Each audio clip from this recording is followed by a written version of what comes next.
छठी घाटे जइबै पिया पूजबै छठी मैया। छठी घाटे जाऊँ रानी पूजब छठी मैया।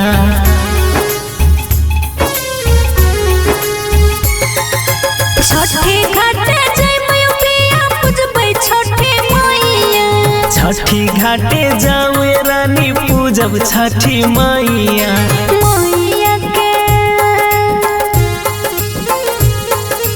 मैया के करबै गोहार दुख हरतै छठी मैया।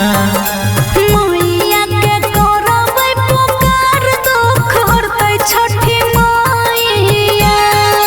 हरतै छठी मैया दुख हरतै छठी मैया।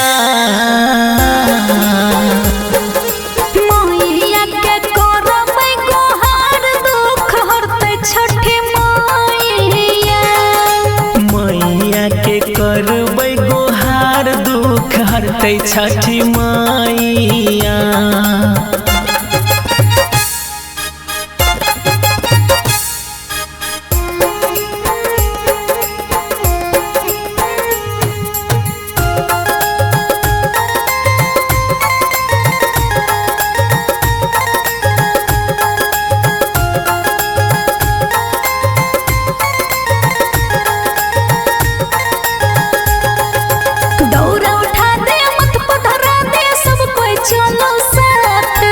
नामी दंडोत कर पड़ते घर से छठी घाटे। आगा आगा चलू आहा पाछा से हम आबै छी। आहा के लगते लेट जक घाट हम सजबै छे। मैया के करबै गोहार दुख हरतै छठी मैया।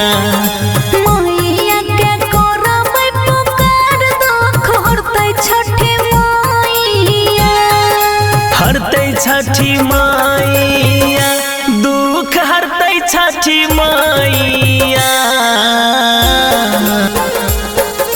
मैया के करबै पुकार दुख हरतै छठी मैया। मैया के करबै गोहार दुख हरतै छठी मैया।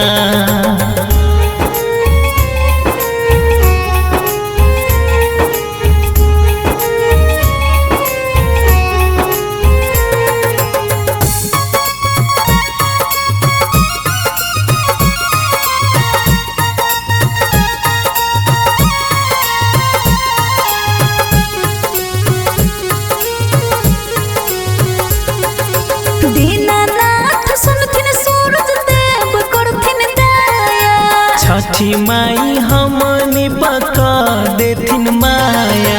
छठी माई के घाट से निराश न कोनो आबै छै। सच्चा मन से माई के जे भक्त सब गोहराबै छै। मैया के करबै गोहार दुख हरतै छठी मैया।